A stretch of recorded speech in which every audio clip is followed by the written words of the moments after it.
네, 뉴스를 배달해드립니다. YTN 뉴스라이더.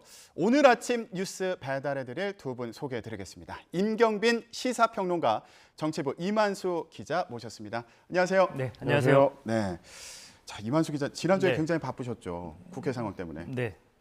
아니었나 계속 봐요. 바쁩니다.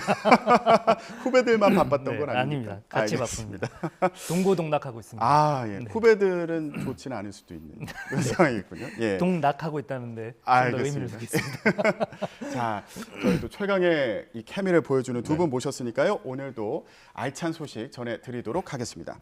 자, 먼저 내각 인선 얘기부터 해보도록 하겠습니다. 부실 인사다, 인사 실패다 이런 지적이 계속 나오고 있는데 대통령의 어제 관련된 발언이 논란을 더 부른 건 아닌지 이런 생각도 드는데요. 자, 윤석열 대통령이 이렇게 얘기했습니다. 전 정권에 지명된 장관 가운데 이렇게 훌륭한 사람 봤습니까? 예, 인사 문제 의미가 문제가 없다는 의미인가요? 네, 죄송합니다. 이제 윤석열 대통령이 아침 출근길에 기자들과 간단한 질의응답을 봤는데 가끔 깜짝 놀랄 때가 좀 있기는 하거든요. 그렇죠. 그런데 어제는 조금 깜짝 놀란 사람들이 조금 많았던 것 같습니다. 어. 기자들도 일단 발언 수위가 굉장히 높아서 놀랐고요.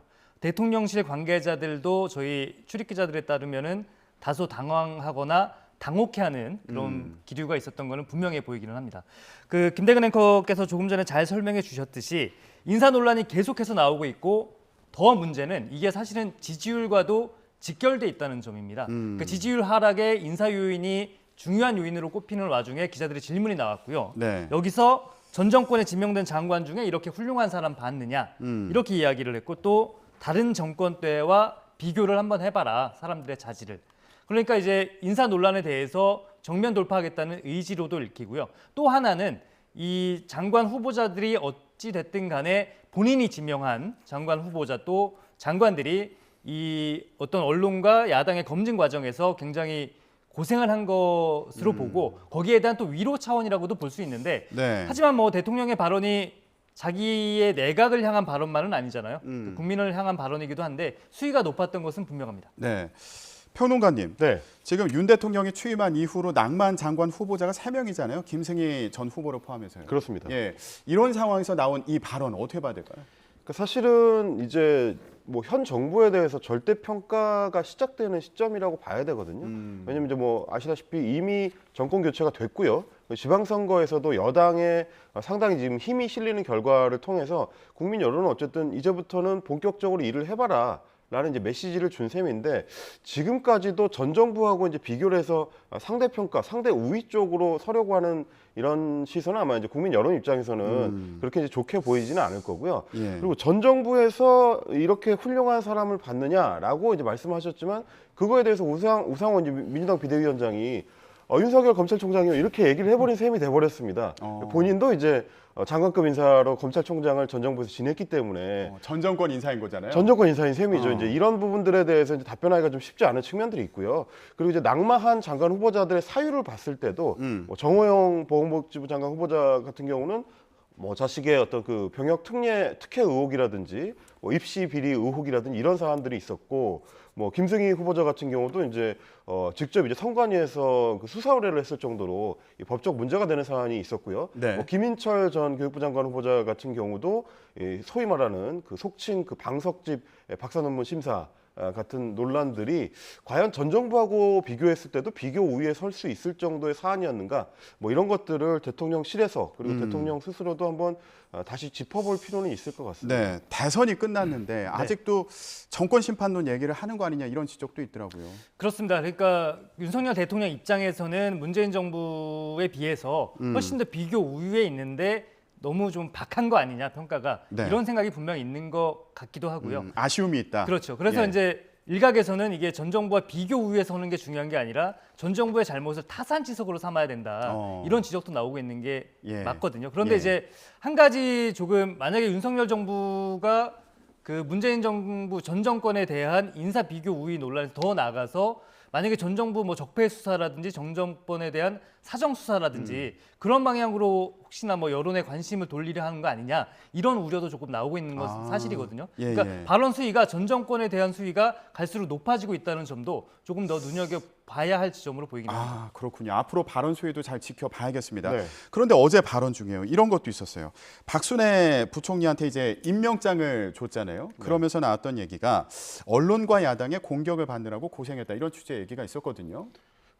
좀 전에 이제 화면을 통해서도 확인을 해보셨겠지만 전혀 이제 준비되거나 미리 세팅된 발언은 아니었어요. 임명장을 주고 악수를 한 뒤에 곧바로 이어서 발언을 했는데 아마 이제 윤석열 대통령 입장에서는 그 발언을 꼭 하고 싶었던 것 같습니다. 왜냐하면 보통 이렇게 뭐 대통령실에서 해명한 것처럼 고생했다는 위로를 하고 싶었으면 다 이제 카메라를 물리고 나서 개인적으로 이제 차담을 할 때 이렇게 얘기를 하면 되거든요. 근데 이 공개된 자리에서 카메라가 있는 상태에서 일부러 언급한 거는 사실상 이제 보도를 목적으로 한 발언이었을 것 같아요. 이제 네. 그런 맥락을 좀 같이 보시면 좋을 것 같고 또 하나 좀 얘기 드리고 싶은 건 뭐냐면 박순애 후보자 같은 경우는 야당의 본격적인 공격을 받았다고 보기는 어렵습니다. 왜냐하면 인사청문회를 통과하지 않았기 때문에 그런 것들을 봤을 때는 윤석열 대통령 마음속에는 나름대로 어떤 뭐 억울함이라든지 뭐 좀 아쉬움 같은 것들이 있을 수 있겠지만 국민 여론과의 이제 거리감을 계속 좀 조율하면서 네. 이런 발언들을 좀 신중하게 할 필요가 있지 않을까 뭐 그런 생각은 좀 듭니다. 예, 박순애 부총리 장관 같은 경우에는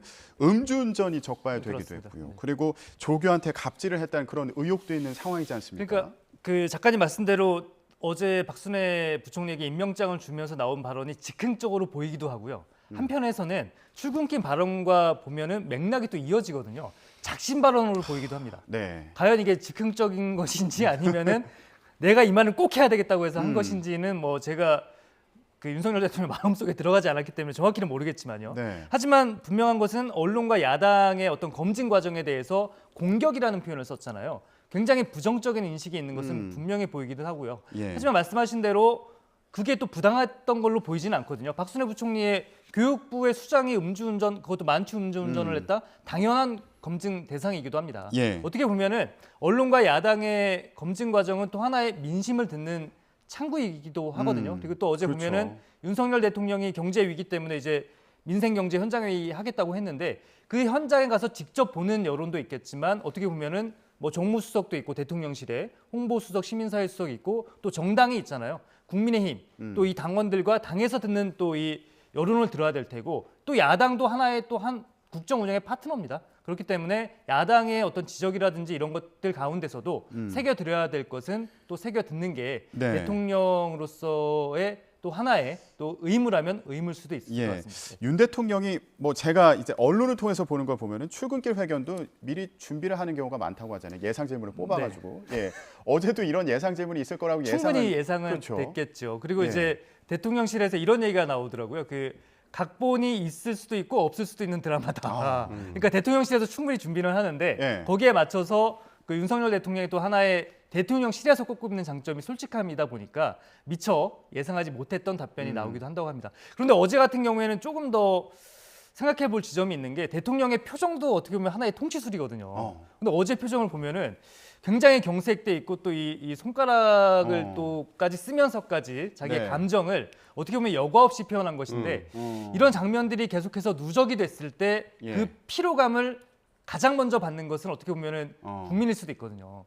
여기에 대해서도 조금 더 한 번쯤은 좀 생각을 해봐야 될 지점 아닌가 하는 생각도 저는 네. 개인적으로 들기는 했습니다. 조은지 기자 리포트에서도 설명이 있었습니다만 이렇게 손짓을 해가면서 굉장히 격하게 예. 실제로 했죠. 그렇죠. 네. 그런 반응이 보였어요. 그리고 이제 뭐 아시다시피 사실 이제 또 도어 스태핑 혹은 약식 회견을 할 때 보통 대통령이 한 서너 개 정도의 질문을 받아요. 이제 네. 그때는 보통 뭐 여러 가지 종류의 이 각각 다른 이제 질문들을 받으니까 아무래도 뭐 답변하는 시간이 조금 더 길어지게 되는데 어제 같은 경우는 연속해서 이제 인사 검증과 관련된 질문이 나오니까 대통령이 좀 격한 반응이 나왔고 예. 거기서 이제 질문을 끊고 그냥 출근을 해버렸는데 그런 것도 아마 이제 이 사안에 대해서 대통령 입장에서는 상당히 좀 예민하게 받아들이는 측면이 있는 것 같다. 그리고 이제 만수 기자님께서 이제 짚어주셨던 것처럼 이어서 이제 임명장 수여식에서도 비슷한 맥락의 이야기를 한 거는 상당히 지금 상황에 대해서 대통령도 굉장히 좀 곤란해하는 측면이 있지 않는가 싶어요. 근데 이제 그래요? 뭐 기자님께서도 짚어주셨던 것처럼 뭐 야당의 이런 어떤 비판이나 혹은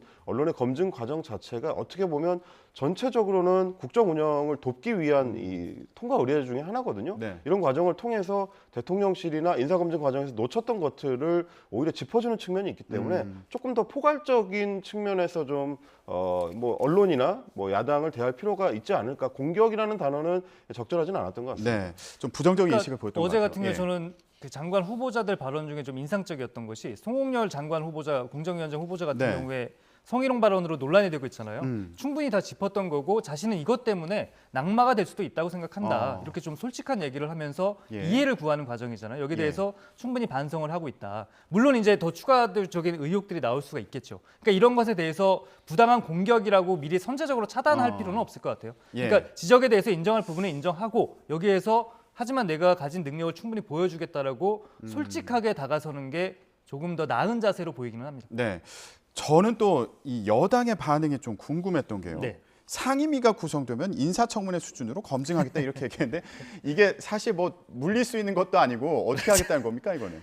뭐 지금 이미 임명이 됐는데 상임위에서 인사청문회 수준의 검증을 하면은 부적격 채택을 해서 다시 낙마할 수 있는 건 아니잖아요. 그렇죠. 그러니까 이제 권성동 원내대표도 사실은 조금 곤혹스러울 거예요. 그러니까 대통령의 어떤 발언 수위가 굉장히 높기 때문에 하지만 여당 원내대표로서 또 엄호를 해야 되니까 그리고 또 하나는 뭐냐면 권성동 원내대표 입장이 조금 난처한 게 이 예. 원구성 정상화가 되기 직전에 윤석열 대통령이 청문회 없이 임명을 해버렸잖아요. 예. 그리고 임명한 게 12시고 원구성이 정상화됐다는 속보 같은 게 1시 반이거든요. 그러니까 1시간 반 차이로 청문회가 없이 박순애 부총리가 임명이 된 거예요. 예. 그렇기 때문에 그리고 또 이제 권성동 원내대표 같은 경우에는 바로 전날이었죠. 그러니까 토요일, 지난 토요일에 필리핀에서 돌아오면서는 충분히 원구성 되면은 그 청문회를 통해서 인사 검증을 한번 제대로 해보겠다 이렇게 얘기했는데 자기 발언과는 일치되지 않게 흘러가는 거잖아요. 그렇군요. 상황이. 그렇기 때문에 이제는 이제 뭐 그런 상임위를 열어서 그 충분히 검증하자는 거고 또 한편으로는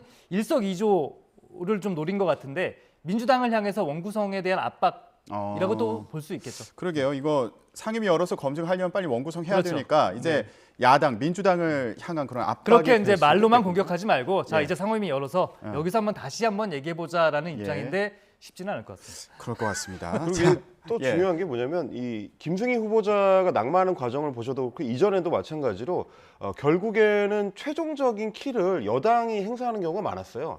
이 후보자에 대해서는 뭐 대통령실에서 뭐 정리를 해야 된다든지 혹은 스스로 결단해야 된다든지 이렇게 이제 여당 내에서 지적이 나왔던 후보자의 경우는 결국 최종적으로 통과를 못하고 낙마를 했었는데 뭐 그런 부분에 대해서도 어느 정도 염두에 두고 권성동 원내대표는 혹은 이제 여당 인사들도 그 부분에 대해서는 좀 조심해줬으면 좋겠다라는 뭐 이런 일종의 그 대통령실을 향한 이제 재언 뭐 그런 측면으로 좀 볼 수 있는 것도 있는 것 같습니다. 그렇게도 해석해 볼 수 있겠군요. 자, 알겠습니다. 발언 논란이 또 한동안 가지 않을까 싶은데 오늘은 출근길 회견이 글쎄요. 뭐, 제가 아침에 예. 확인은 못했는데 이 대통령실 분위기를 보면은 이 도어 스태핑에 대해서 그 여러 가지 의견들이 있잖아요. 너무 거칠다, 너무 자주 한다.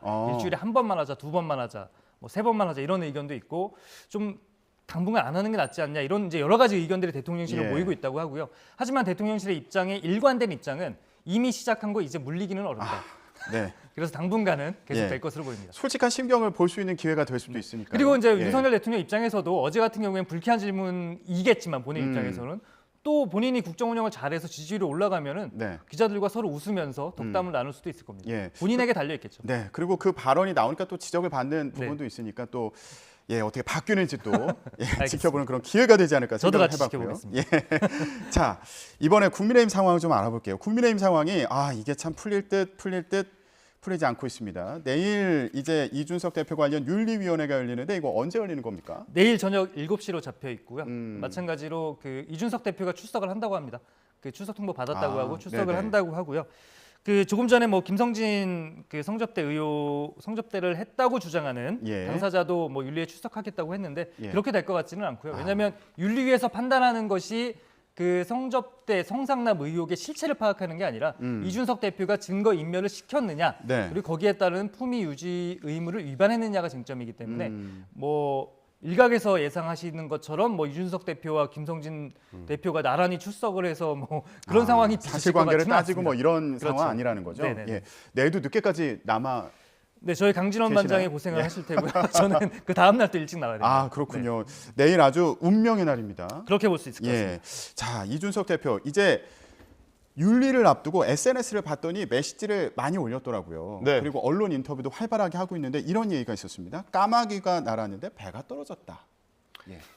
무슨 얘기입니까? 오, 사자성어도 열심히 공부. 네, 뭐 사자성어도 그렇고 이제 이준석 대표 같은 경우는 어제 좀 저는 인상적이었던 게 선절이 아니고 익절 익절이다. 이렇게 어. 발언했던 게 굉장히 중요한 맥락이 있는 것 같아요. 자기의 운명을 좀 예측하는 발언으로 그래요? 살짝 그렇습니다. 좀 보이기도 하더라고요. 왜냐하면 사실 이제 지난 주말 기점으로 해가지고 한동안 공개 발언도 거의 안 하고 SNS 활동도 거의 안 하고 약간 지켜보는 입장이었거든요. 근데 이제 이번 주 초가 지나면서부터는 본격적으로 다시 발언을 시작하는 걸로 봐서는 전체적으로 분위기를 살펴봤더니 내가 좀 얌전하게 있는다고 해서 혹은 조용히 있는다고 해서 이게 그냥 지나갈 비는 아닌 것 같다. 아. 이런 판단을 한 걸로 좀 보이고요. 그래서 이제 본격적으로 조금 더 여론전에 지금 힘을 실는 것 같은 그런 움직임으로 봐야 될 것 같고, 그리고 이제 어차피 이제 내일이면 다 결정이 나는 상황에서는 이 배경의 맥락에 결국 윤핵관들의 움직임이 있다라는 판단을 하고 이제 타겟을 딱 좁혀나가는 좀 그런 양상이 있는 것 같아요. 이제 그 예. 부분에서 봤을 때는 결국은 내일 그리고 내일 결정이 나고 나면 그 이후에까지도 자신이 이제 어떤 행보를 각각 그 대응 전략을 가져가야 될지 이런 것도 어느 정도 염두에 두고 있지 않나 예. 싶습니다. 이준석 대표가 지금 생각하고 있는 자신의 운명은 뭐라고 보세요? 글쎄요, 뭐 정확히 알 수는 없을 테고요. 이 자리를 빌어서 예고 방송 하나 해드리면 오후 4시에 예. YTN 뉴스큐에 출연을 합니다. 아, 이준석 대표. 오늘요? 네, 오늘 오후 4시입니다. 오늘 그 심경을 4시. 좀 들을 수 있겠군요. 그렇죠. 그러니까 이런 궁금했던 것들에 대한 답변을 한번 기대해 볼 수도 있겠고요. 예.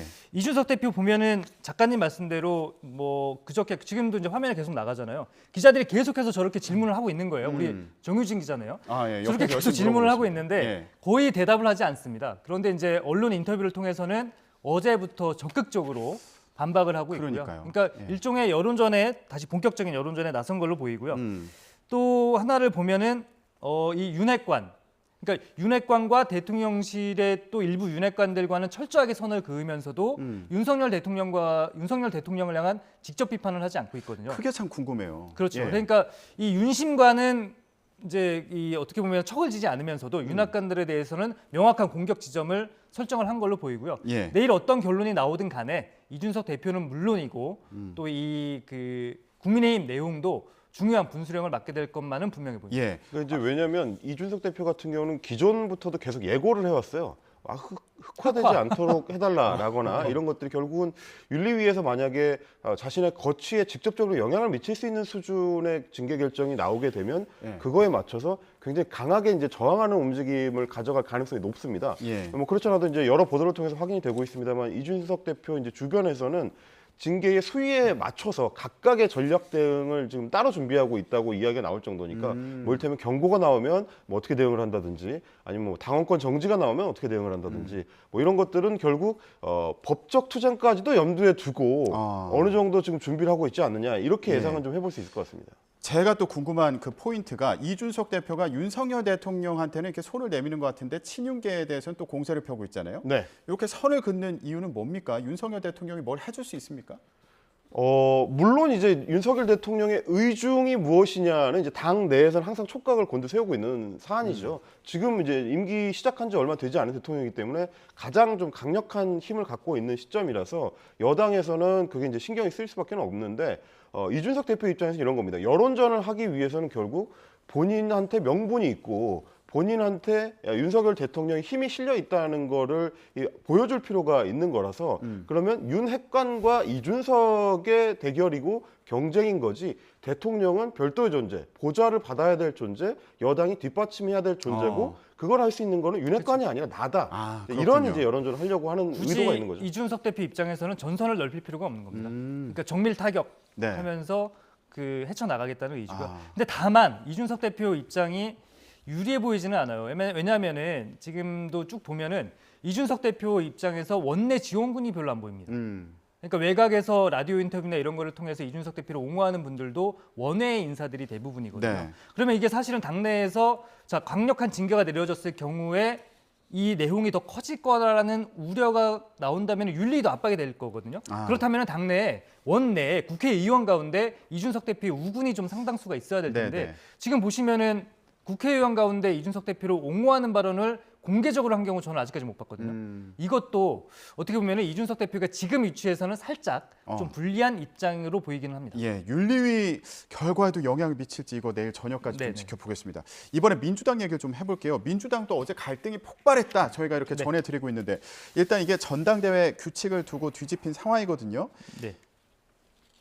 이게 시청자 여러분들은 좀 어려울 수도 있겠는데 쉽게 설명해 드릴게요. 예, 이게 결국에 인지도가 높은 사람에게 유리한 방식이어서 전당대 준비위원회가 만든 게요. 그래서 비대위가 그렇죠. 뒤집은 뭐 그런 상황입니까? 그러니까 이제 전당대회 준비위원회에서는 여론조사 비율을 좀 넣었어요. 그러니까 김대근 앵커와 저를 같이 여론조사를 돌리는 겁니다. 네. 그런데 비대위에서는 이거를 돌려서 중앙이 100%로 했어요. 중앙위는 뭐냐면은 그러니까 YTN 내부에서 다시 투표를 하는 겁니다. 아, 그래요? 이렇게 이해를 하시면 편할 예. 것 같은데, 근데 이 중앙위 구성을 보면은 당 지도부와 상임 고문, 구청장, 시장, 군수까지예요. 네. 그러니까 한 500명이다, 600명이다 나오는데 지난 지방선거에서 민주당이 참패했잖아요. 그렇기 때문에 인원수가 상당히 줄었다고 해요. 그러니까 비대위에서는 이 중앙위에서 100% 중앙위 100% 투표로 컷오프를 하자는 겁니다. 그러니까 아는 사람들끼리 내부 사정을 좀 잘 아는 사람들끼리 컷오프를 해야 되지 않겠느냐. 후보자가 너무 많으면은 여기에 대해서 일반 국민 여론조사를 들렸을 때 국민들이 인지도가 없는데 어떻게 정확한 평가를 내리겠냐는 것이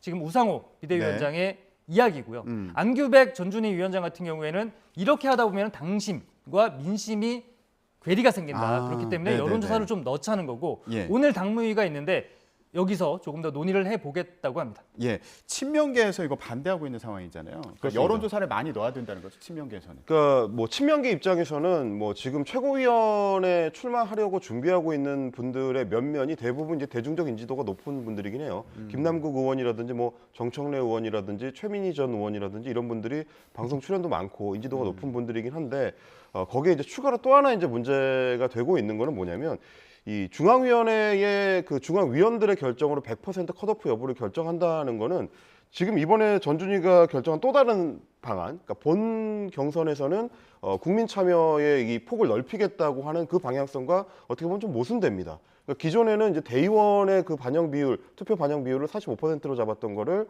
30%로 많이 좀 낮추고 일반 국민 여론조사를 25%로 15%포인트 높이는 방안도 결정이 됐거든요.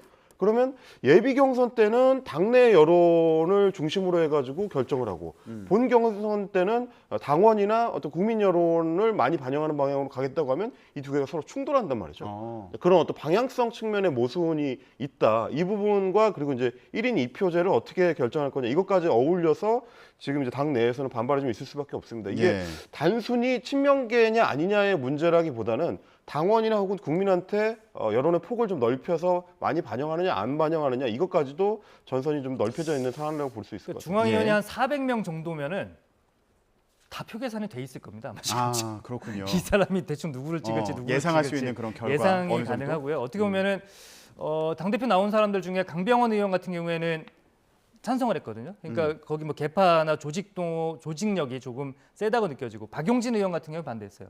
박용진 의원 같은 경우에는 어떻게 보면은 당내 조직이나 세가 그렇게 강하지가 않거든요. 근데 하지만 또 대중적 인지도는 인지도는 높잖아요. 어. 그러니까 그거를 보면은 이 갈등의 어떻게 보면은 핵심을 그러게요. 정확히 짚고 있는 거 아닌가 합니다. 예, 지금 유불리를 따지는 네.